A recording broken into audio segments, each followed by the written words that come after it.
스스로 종이 된 자유인이라는 제목으로 말씀을 전하도록 하겠습니다. 자유인이지만은 그 자유를 스스로 포기하고 종이 되었다는 것이죠. 스스로 가난하게 된 부자, 하나님이셨지만은 종이 된 예수 그리스도. 세상 그 누구가 스스로 종이 되려고 하는 사람이 있겠습니까? 아마 모든 사람들이 더 많은 자유를 얻으려고 하면 했지 종이 되려고 하는 사람은 없을 것입니다. 근데 우리 구약 성경에 보시면은 그 자유를 얻었음에도 불구하고 그 자유를 포기하고 종이 되려고 하는 그런 사람에 대한 그 율법 조항이 나오는 것을 보게 됩니다. 레위기에도 나오고 또 신명기 15장에 가보시면은 이제 이 유대인 중에 종이 된, 같은 유대인으로서 이제 다른 유대인에게 종이 된 사람은 반드시 7년째가 되면은 이 종에서 놓아주어야 되는 그런 율법이 있습니다. 그 안식년의 법이죠. 그래서 이제 이 7년째에 그 자유인이 되는데, 그 가운데 어떤 종은 그냥 자유인이 되는 것을 거부하는 거예요. 본인 스스로가. 그러니까 아마 여러 가지가 이유가 있겠죠. 자유인이 돼봐야 지금보다 삶이 더 낫지 않을 것이다. 아마 그런 이유가 있을 것이고, 아니면은 자기의 그 주인이었던 분이 너무나 참 자기를 인격적으로 대하고 마치 가족처럼 아주 그 사랑과 은혜를 베풀어 주는 것에 대해서 감사하고, 그 이별하는 것이 싫어서 그래서 끝까지 그 집의 종으로 남으려고 하는 아마 그런 이유가 더 크겠죠. 그래서 만약에 이제 그렇게 하려고 하면은 이 주인이 그 종을 데리고 이 나무로 만든 문 앞에 가서 그 종의 귀를 문에다 대고 송곳으로 구멍을 뚫습니다. 그러면 이제 이것이 증표가 돼가지고 이제 영원히 그 종과 또 그 종에 딸린 그 가족들까지도 이 주인의 종이 된다는 그런 조항이 있습니다. 이런 내용이 우리에게 주는 의미를 해석해 본다면은 아마 우리가 이전에 죄의 종이었는데 이제 예수 그리스도를 믿음으로 우리가 자유함을 얻게 됐습니다. 근데 그 자유함을 가지고 다시금 나가서 죄를 짓는 것이 아니라 이제는 또 다른 예수 그리스도의 종으로 살아간다는 것을 의미하는 것으로 우리가 해석해 볼 수가 있습니다. 아멘. 죄의 종이었다가 이제는 예수님의 종이 된다는 것이죠. 예수님의 종으로 살았던 대표적인 사람을 한 사람 든다면은 바로 오늘 본문의 저자인 사도 바울을 들 수가 있습니다. 이 바울이 오늘 본문에서 예수의 종으로 살아가는 것이 어떤 것인가를 19절부터 이렇게 잘 보여주고 있는데, 19절을 보시면은 바울이 그렇게 고백을 합니다. 내가 모든 사람에게서 자유롭지만, 바울은 모든 사람에게 자유롭다는 거예요. 어떤 법적으로도, 신분적으로도, 그리고 사회 지위적으로도, 그리고 특별히 마음속에 이 예수님의 이 은혜로 말미암아 이 자유함이 주어졌다 보니까 글자 그대로 자유로운 거예요. 글자 그대로. 어떤 누구에게도 불편함도 없고 부담도 없고 거리낄 것도 없고 아쉬울 것도 없고 그냥 자유로운 거예요. 사람에게 속박이 될 이유가 전혀 없는 것입니다. 그럼에도 불구하고 스스로 모든 사람에게 종이 되었다라고 바울이 고백하고 있죠. 바울은 자기의 자유로움을 거부하는 거예요. 그리고 이 사람들에게 이제 스스로 종이 되겠다고 결단을 했는데, 그 이유는 뭡니까? 더 많은 사람을 얻기 위함이라고 그렇게 말씀하고 있습니다. 더 많은 사람을 얻기 위해서 나의 자유를 포기하고 그 사람의 종이 되겠다라고 그렇게 고백하고 있습니다. 중요한 것은 이러한 그 결단, 이러한 고백이 어떤 이 한 삶의 일부분이 아니라 바울 삶의 전체가 되었다는 것입니다. 그 삶 전체가 그냥 종의 모습으로 살아가겠다라고 그렇게 결단을 했다는 것이죠. 그러면서 이제 이 사람의 종이 된 모습이 어떤 것인지를 20절부터 말씀해 주고 있죠. 유대인들에게는 유대인들처럼 되고, 뭐 바울은 유대인이니까 유대인처럼 되는 것이고, 그리고 율법 아래에 있는 자들에게는 율법 아래에 있지 않지만 율법 아래에 있는 자 같이 되었다. 왜냐? 율법 아래에 있는 자들 얻기 위해서. 율법 아래에 있는 자들이 뭡니까? 그냥 율법에 매인 사람들, 응? 율법 지키는 것을 아주 목숨처럼 여기는 사람들. 응? 사실 우리가 성령을 받고 예수 안에서 자유로우면요, 율법에 매인 사람들이 그렇게 불쌍해 보일 수가 없어요. 참 미련하게 보이고 참 유치하게 짝이가 없죠. 어떻게 저렇게 살 수 있을까? 응? 참 우스운 거죠. 근데 바울은 그렇게 보지 않았다는 거예요. 그들의 입장이 됐다는 것이죠. 그들처럼 율법 지킬 필요가 없지만은 아주 율법을 지키는 그런 모습으로 그들에게 다가갔다는 거예요.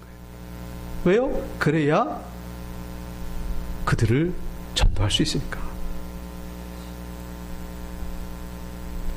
그리고 또 21절에 보면은 율법 없는 자에게는, 이게 뭡니까? 이방인들이죠. 이방인들. 율법 없는 자에게는 율법 없는 자처럼 그렇게 한 것은 또 율법 없는 자들을 얻기 위해서. 율법 없는 자들은 뭡니까? 아주 율법과는 상관없이 아주 참 하나님의 입장에서 보면 방탕한 거죠. 그리고 좋게 보면 또 자유로운 거고.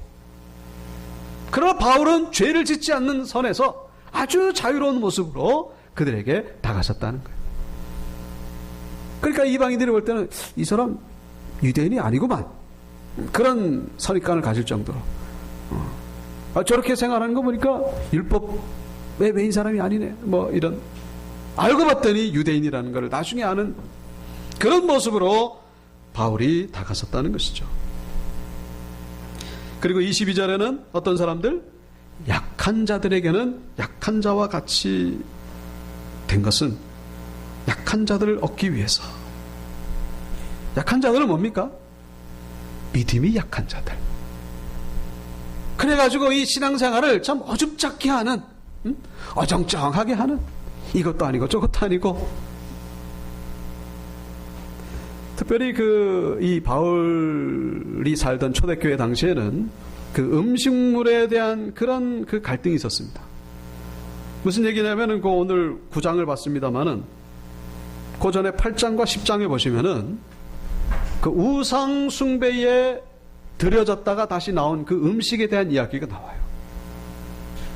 바울이 지금 살고 있는 것이 아니라 이제 전도안이라고 어디 정착된 게 없죠.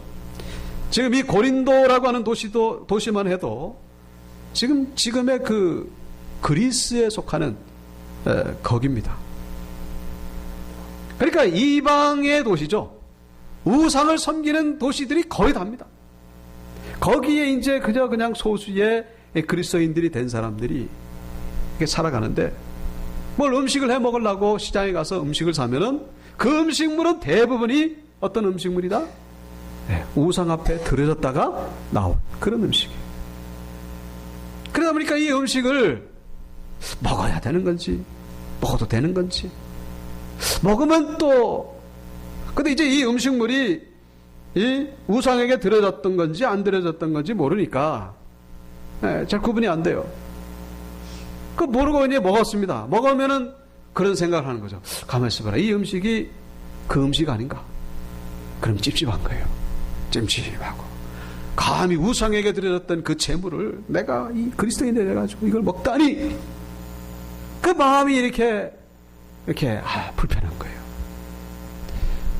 정말로 성령을 받아가지고 자유로우면은 그 아무것도 아닌데 믿음이 연약하다 보니까 여기에 막 매이는 거예요. 불편하고, 심지어는 그거 먹는 거를 어떤 다른 사람도 이 그리스도인인데 믿음이 약한 사람이 이거를 본 거예요. 보면서 정죄하는 거죠. 저런 사람이다 했나 그러면서. 에? 예수를 믿는다고 하면서 저 우상에게 드려졌던 음식을 먹다니, 에? 저러고도 저게 신앙이냐 뭐 그러면서 막 비판을 하는 거예요. 이것 때문에 옥신각신하고 막 그럽니다. 그래서 이제 이 8장과 10장에서 바울이 그렇게 결론을 내리죠. 10장 25절에 보면은 무릇 시장에서 파는 것은 양심을 위하여 묻지 말고 먹으라. 묻지도 말고 따지지도 말고 먹으라. 응? 먹으라는 거야. 상관하지 말고 괜찮다는 것이죠. 우상에게 드려진 건 아무것도 아니다. 우상은 아무것도 아니다. 그래 먹어도 된다. 그러나 또 한 가지 더 메시지를 곁들입니다. 그게 이제 그 8장에 나오는데, 믿음이 연약한 자, 그 사람이 내가 자유롭다고 그 음식을 자유롭게 먹는다고 하지만은 믿음이 연약한 자가 봤을 때에 그 사람에겐 시험거리가 될 수가 있다. 그러니까 나는 먹을 수 있는 믿음이 있지만은 저 사람 시험 들지 않도록 하기 위해서 나는 안 먹겠다는 것이죠. 그래서 8장 31절, 8장 13절, 그러므로 만일 음식이 내 형제를 실족하게 한다면 나는 영원히 고기를 먹지 아니하여 내 형제를 실족하지 않게 하리라. 아멘. 믿음이 연약한 자를 내가 생각 안 할 수가 없다는 거예요. 그러니까 오늘 본문에 돌아와가지고 약한 자들에게는 내가 약한 자와 같이 된 것은 바로 그런 의미죠. 고기를 안 먹는 거예요.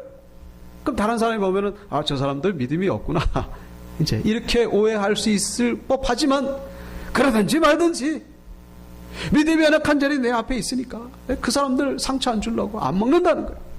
먹을 수 있지만 왜 이렇게 산다는 것입니까? 바로 좀 더 많은 사람들을 얻기 위해서.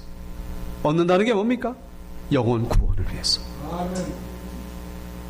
그래서 23절에 내가 복음을 위하여 모든 것을 행함은, 복음을 위하여 모든 것을 행한다는 거예요. 그래서 이 모든 것을 행함은 복음에 참여하고자 합니다. 나의 삶 전체가 다 복음 전하는 데에 초점이 맞춰져 있다는 거예요. 나의 삶 전체가. 여러분, 우리 그리스도인들은 바로 이런 삶의 자세를 가져야 됩니다. 전도자의 삶. 여러분, 전도자의 삶은요, 조금은 부담을 가지는 삶을 살아야 됩니다. 조금 손해를 보는 삶. 예를 들면 시장에 가서, 우리의 일터에 가서, 버스를 타거나 어디를 가서든지. 예를 들면은 물건을 사는데 이걸 흥정하다가 그거 안 깎아준다고 핏대를 세우고, 열을 내고, 심지어는 악악 소리를 지르다가, 나중에 내가 어떤 교회 집사라는 게 이게 알려지면은, 그거 어떡하겠느냐 하는 것이죠. 내가 손해 안 보려고 그렇게 기를 쓰고 그렇게 하다가, 예를 들면은 그런 거예요. 그래서 우리는 뭘 하든지 간에, 물건을 사든지, 은행에 가든지, 뭘 하든지 간에, 나 때문에 이 사람이 구원을 받을 수도 있겠다. 나 때문에 이 사람에게 복음이 전해질 수도 있겠다. 이런 생각을 24시간 가지는 것, 그게 바로 그리스도인의 삶이라는 거예요. 그게 바로 전도자의 삶이라는 것이죠. 바울은 그렇게 살았다는 것입니다. 그래서 내가 복음을 위하여 모든 것을 행하면, 모든 것을 행한다는 것은 내가 아주 그냥 24시간 365일 그렇게 살았다는 거예요. 금요일 날 2시에 와가지고 전도지 들고 이렇게 전도하는 이것만 전도가 아니라, 우리 모든 삶이 전도자의 자세로, 전도자의 마음으로 살다 보니까, 물건 그거 안 깎아주면 아이고 그것만으로도 감사하고, 조금 손해보고 십자가를 지는 삶, 그게 바로 전도자의 삶이라는 것을 오늘 본문은 우리에게 말씀해주고 있는 것이죠. 옥경이 대중가요, 옥경이 칠갑산, 이 작사 작곡가인 조은파 라는 분이 계십니다. 이분이 그 하숙 생활을 어떻게 사정이 있어서 하게 됐는데, 젊어서도 아니죠. 뭐 약간 옛날에. 그 하숙집의 주인으로 인해서 이제 예수를 믿게 됐어요. 아침에 일어나가지고 어딜 나가려고 보면 구두가 반짝반짝한 거예요. 누가 닦아놨는데 알고 봤더니 그 하숙집 주인분께서 구두를 닦으시는 거예요. 매일마다. 그래가지고 이거 부담돼가지고, 이거 놔두시라고, 이거 부담되니까. 그랬더니 주인분이 하시는 말씀이, 구두는 더러워지면 닦으면 되고, 우리의 몸과 우리의 옷은 더러워지면 닦으면 되지만, 우리의 영혼이 병들고 더러워지면 어떻게 하겠는가? 그런 질문을 던지라는 거예요. 근데 이 질문이 계속 머릿속에 맴돌더라는 거예요. 내 영혼이 병들고 내 영혼이 더러워지면 어떻게 하겠는가? 근데 어느 날 새벽에 이 주인 내외분이 새벽에 집에서 기도를 하는데 기도 소리를 듣게 된 거예요. 무슨 기도를 하나 가만히 들어봤더니 자기를 위해서 기도를 하더라. 거기에 충격을 받은 거예요. 그래가지고 교회를 나갔고 은혜를 받아가지고 나도 이제부터는 정말 예수를 위해서 전도자의 삶을 살아야 되겠다. 그렇구나. 그렇게 결심을 했다고 합니다. 근데 이제 이분이 참 세상 말로 잘 나갔어요. 그래가지고 캐딜락을 몰고 다녔어요.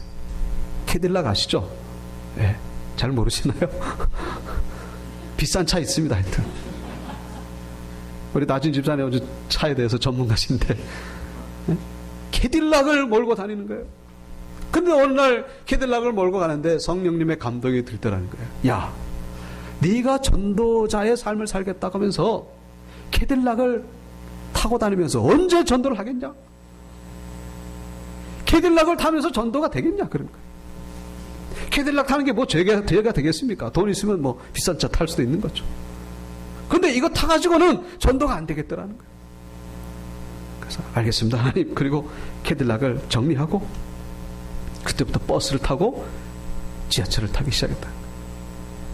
그래서 이제 빈자리가 있으면은 프리나케 달려가가지고 탁 앉아가지고 이따가 이제 어떤 사람이 오면은 자기 앞에 서 있으면 아유 피곤해 보이시네요. 그러면서 앉으라고. 그래가지고 이제 앉으면은 조금 있다가 이제 얘기를 건네는 거예요. 제가 평생에 정말로 가장 귀하게 생각하는 조그만 책자가 하나 있는데 한번 읽어보시겠냐고. 그럼 이제 자리를 양보해 줬으니까 고마우니까 그거 뭐냐고 이제 그 사형리 책자 있습니다. 전도 책자. 요만한 짧은 책이 있죠. 그거 읽는 거예요. 근데 그거를 이제 읽으면은 읽다가 궁금한 거 있으면은 질문을 하게 되고 거기서 이제 전도가 시작돼요. 그래가지고 수많은 영혼을 구원했다고 하는 그런 이야기를 들은 적이 있습니다. 여러분, 세상적으로 잘 나가던 분이 왜 이런 삶을 살기 시작한 것입니까? 바로 예수의 종이 되기 위해서. 예수의 종이 되기 위해서 사람의 종이 되는 전도자의 삶을 살아가는 것을 우리가 볼 수가 있습니다.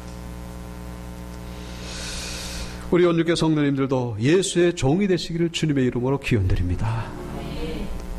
예수의 종이 되려면 먼저 사람의 종이 돼야 돼요. 네? 사람의 종이 돼야 됩니다. 사람의 종이라는 게 뭐예요?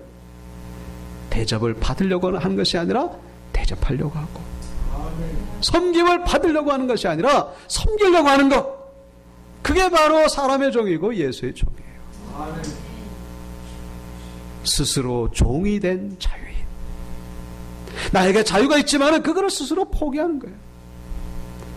그게 바로 예수의 종이라는 거예요. 제가 엉뚱한 생각을 해봤습니다. 우리 온육교회에서는 누가 과연 제일 사람의 종이 되려고 하는 사람일까?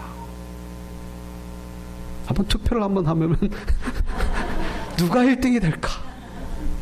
예? 그럴 일도 없지만은 여러분, 목사가 될까요? 장로가 될까요? 권사님이 될까요? 집사님이 될까요? 그건 아무 소용이 없는 거예요. 예? 목사면은 뭐 가장 종이 되려고 하는 사람이고, 장로님이면 그건 아무 상관이 없어요. 물론 그렇게 돼야 되는 게 맞지만은 지금 이 시대는 그것과는 그 법칙은 깨졌어요. 이제. 깨졌습니다. 목사가 뭐 성추행을 하고, 장로님들이 뭐 이렇게 살고 저렇게 살고. 여러분, 천국 가면은 목사 장로가 있습니까? 없어요. 목사 장로 권사 집사는요, 기능직이에요. 기능직. 그걸 함부로 대해서는 안 되겠지만은 그거는 기능이에요. 기능. 역할 분담이에요. 역할 분담. 우리는 하나님 앞에서 한 영혼으로 쓰셔야 됩니다. 한 인간으로 쓰셔야 됩니다. 내가 목사다, 내가 장로다, 내가 권사다, 그거 다 쓸데없는 거예요. 그런 거 다 버리시기 바랍니다. 그냥 내가 권사, 내가 장로다, 내가 목사다, 이거는 이 교회에서 내가 이 할 일이 있다라는 것이지, 그 계급이 아니에요. 그건 감투가 아닙니다. 그런 생각을 가진 사람들이 이 교회를 망가뜨리고 있어요. 이 기독교를 망가뜨리고 있다. 우리 온유교회만큼은 그러지 않았으면 좋겠습니다. 하나님 앞에서 한 인간으로 쓰셔야 돼요. 한 인간으로, 한 사람으로. 천국 가서 하나님이 너 뭐 목사도 왔냐? 장로도 왔냐? 이거 물으실 것 같아요? 천만의 말씀입니다. 그런 생각 가진 분들은 이 시간 다 버리십시오. 다 버리세요. 나는 한 사람이야. 하나님 앞에서 내가 한 사람으로서 내가 저 동네에 가서 버스를 탈 때 시장에 가서 내가 그리스도인으로 정말로 제대로 살아가고 있는가? 전도자로 살아가고 있는 것인가? 투표할 것도 없고 하나님 앞에서 스스로 투표해 보시기 바랍니다. 스스로 내가 과연 전도자로 살아가고 있는 것인가? 오늘 바울이 그렇게까지 고백하고 있습니다. 16절에 보면은 내가 복음을 전할지라도 자랑할 것이 없으면 내가 부득불할 일임이라. 만일 복음을 전하지 아니하면 내게 화가 있을 것이로다. 복음 전하지 않으면은, 전도자의 삶을 살지 않으면 화가 임하게 된다는 거예요. 물론 그 화가 두려워가지고 그래서 복음 전하고 그런 건 아니겠죠. 복음에 대한 열정을 또 다르게 그렇게 표현한 것이라고 말할 수 있습니다. 바울은 자신의 영적인 아들 디모데에게, 또 디모데는 에베소 교회의 목회자이기도 하죠. 디모데에게 보낸 편지에서도 그렇게 표현하고 있습니다. 디모데후서 4장 1절과 2절. 하나님 앞과 살아있는 자와 죽은 자를 심판하실 그리스도 예수 앞에서 그가 나타나실 것과 그의 나라를 두고 엄히 명하노니. 엄히 명하노니. 뭐를 명했을까요? 너는 말씀을 전파하라. 다 같이 읽어볼까요? 시작. 너는 말씀을 전파하라. 때를 얻든지 못 얻든지 항상 힘쓰라. 범사의 오래 참음과 가르침으로 경책하며 경계하며 권하라. 아멘. 엄히 명한 말씀이 바로 뭐예요? 복음 전함에 있었다는 것입니다. 때를 얻든지 못 얻든지 복음을 전하는 자들이 되어야 된다는 거예요. 우리가 복음을 전하는 또 중요한 이유가 있죠. 그건 바로 하나님의 상급이 있기 때문입니다. 오늘 본문 9장에 여기 24절에 나오죠. 운동장에서 다름질하는 자들이 다 달을 잃을지라도 오직 상을 받는 사람은 한 사람인 줄을 너희가 알지 못하느냐? 너희도 상을 받도록 이와 같이 다름질하라. 상 얻는 자가 되어야 된다는 거예요. 상을 못 받는 자가 되지 말고 상을 얻기 위해서 우리 이렇게 힘차게 달려가야 된다는 것이죠. 어떻게 해요? 전도자의 삶을 살아가는 것이죠. 복음을 전해야 된다는 것입니다. 복음을 전하다가 상을 받게 된 대표적인 분, 여러분이 있겠지만은 지금은 고인이 되신 황수관 박사님, 황수관 장로님. 그분이 원래 경북대 교수님이셨잖아요. 근데 그 시절에 버스 타가지고 옆자리에 전도를 했는데 그분이 마침 강원대학교 총장님이셨어요. 그래가지고 자기도 예수를 믿는데 이렇게 복음을 전하는 거 보니까 참 부끄럽다고. 그래서 뭐 하시는 분이냐고 그랬더니 경북대 교수라고 그랬더니 그럼 연세대학교는 어떻게 생각하십니까? 아유, 거기 좋죠. 제가 거기도 한번 좀 가보고 싶었는데. 알았다고. 그 얼마 뒤에 연세대학교 총장님에게서 전화가. 그래서 연세대학교 의대 교수가 됐다고 하는 그런 이야기가 있습니다. 복음 전하다가 상급을 받은.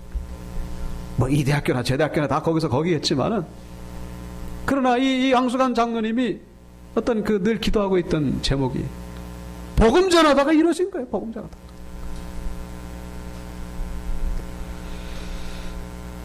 특별히 우리가 이 세상에서 받는 상급도 있겠지만은 저 천국에서 받는 상급이 크다는 사실을 기억하시기 바랍니다. 하나님이 다 평가하고 계시는 거예요. 하나님 다 점수를 매기고 계십니다. 응? 점수를 매기고 계세요. 지금 어떻게 살았는지, 응? 목사였느냐 장로냐 이거 아니라 어떻게 살았는지, 어떻게 그리스도인으로 살았는지, 그거 점수 매긴다는 거예요. 목사면은 더 책임을 물으실 것이고, 장로님이면 더 큰 책임을 물으실 것이고, 권사님이면 더, 집사님은 좀 덜일 수도 있겠죠. 그래서 사명을 많이 받은 자는요, 그 책임을 더 물어보시는 것에 대해서 두려워할 줄 알아야 됩니다. 은사가 많으면은 그만큼 책임이 큰 거예요. 은사가 적으면은 뭐 적게 잘못해도, 조금 잘못해도 그렇게 큰 책임은 없습니다.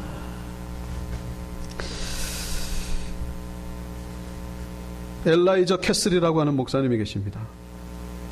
이분이 원래 의사셨어요. 의사였는데 목사님 되셨습니다. 근데 이분이 늘 마음속에 두고 있는 것이 바로 전도였어요. 침례교인이었는데 늘 전도하면서 의사로서 전도에 대한 사명과 열정을 가지고 그렇게 사셨던 분입니다. 어떤 날 한 분이 그런 질문을 했다는 거예요. 정말로 선생님은 돈 버는 것보다 전도가 좋으십니까? 그랬더니 이분이 우리 인생은 나그네 인생입니다. 나그네 인생 가운데 영혼 구원보다 더 귀한 가치가 어디 있겠습니까? 이것은 천사도 흠모할 만한 일입니다. 그렇게 대답을 했더니 마침 그때 옆에 이 엘라이저 캐슬의 부인이 이 이야기를 듣고 있다가 집에 가가지고는 여보, 오늘 당신이 한 얘기 그거를 한번 시로 써보라고. 그럼 내가 거기다 곡을 붙일 테니까, 응? 우리 하문지 집사님 작사 작곡했던 것처럼 부부가 찬송곡을 한번 만들어 보자고. 그래가지고 이 엘라이저 캐스가 이 작사를 하고, 부인 되시는 분이 음악을 전공한 분이기 때문에 거기다 곡을 붙여가지고 찬송가를 만들었어요. 그게 뭔지 아십니까? 그게 바로 508장 우리가 지금은 나그네 되어도, 우리가 지금은 나그네 되어도 화려한 천국에 머지않아 가리니 이 세상 있을 때 주 예수 위하여 끝까지 힘써 일하세. 주 내게 부탁하신 일 천사도 흠모하겠네. 화목해 하라신 구주의 말씀을 온 세상 널리 전하세. 이 508장이 그렇게 나오게 된 거예요. 엘라이저 캐슬이 60살이 넘어가지고 정말로 내 인생 하나님을 위해서 온전히 전도에다가 올인하겠다. 그래가지고 의사직을 그만뒀습니다. 그리고 목회의 길을 걸어가게 됐어요. 그래서 이제 그 콜로라도 덴버에 있는 교회에 취임하면서 그 취임사 연설 대신에 이 두 번째 2절의 곡을 그때 이제 불렀다고 합니다. 2절의 가사가 주 예수 말씀이 온 세상 만민들 흉악한 죄에서 떠나라 하시니 이 말씀 듣고서 새 생명하더라. 이 기쁜 소식 전하세. 주 내게 부탁하신 일 천사도 흠모하겠네. 화목해 하라신 구주의 말씀을 온 세상 널리 전하세. 이거를 불렀다는 거예요. 근데 모든 교인들이 은혜를 받았습니다. 그런데 안타까운 것은 이 목회를 한 지 얼마 안 돼가지고 이 부인 되시는 분이 교통사고로 세상을 떠난 거예요. 그래가지고 또 어떤 분이 와가지고는 또 물었다는 거예요. 선생님은 목사님 된 거 후회 안 되십니까? 응? 의사로 그냥 살았더라면은 아내 되시는 분이 안 죽었을 수도 있을 텐데 후회가 안 되십니까? 그랬더니 후회가 안 됩니다. 제 아내하고 제가 불렀던 우리가 지금은 나그네 되어도 이 찬송을 만들면서 제 아내가 그런 얘기를 저한테 한 적이 있습니다. 나그네 인생길에 행복한 전도자 옆에서 머물렀던 자기가 행복했노라고. 그러면서 자기가 먼저 이 세상을 먼저 가는 일이 있더라도 있으면은 변함없이 당신을 하늘에서 응원자가 돼가지고 복음의 증인이 될 것입니다. 그런 얘기를 제 아내가 한 적이 있습니다. 그렇게 대답했다는 거예요. 어떻게 먼저 갈 거를 알고서 예언적인 그런 말씀을 했다는 것이죠. 그러면서 이 목사님이 이 부인 되시는 분 사모님의 장례식에서 이제 3절을 만들고서 우리 성도들에게 불러달라고 부탁을 했다는 거예요. 3절이 뭡니까? 영생의 복락과 천국에 갈 길을 만백성 알도록 나가서 전하세요. 주 예수 말씀이 이 복음 전하라 우리에게 부탁하셨네. 주에게 부탁하신 일 천사도 흠모하겠네. 화목케 하라신 구주의 말씀을 온 세상 널리 전하세. 이 곡을 모든 성도들이 부르면서 은혜를 받았다고 하는 그런 이야기가 있습니다. 말씀을 마치겠습니다. 예수의 종이 되기를 원하십니까? 먼저 사람의 종이 되시기를 바랍니다. 그리고 특별히 이 복음으로서 종이 되시는 전도자의 삶을 살아가시는, 그래서 천국의 상급의 면류관을 다 받으시는 모두가 되시기를 주님의 이름으로 축원합니다.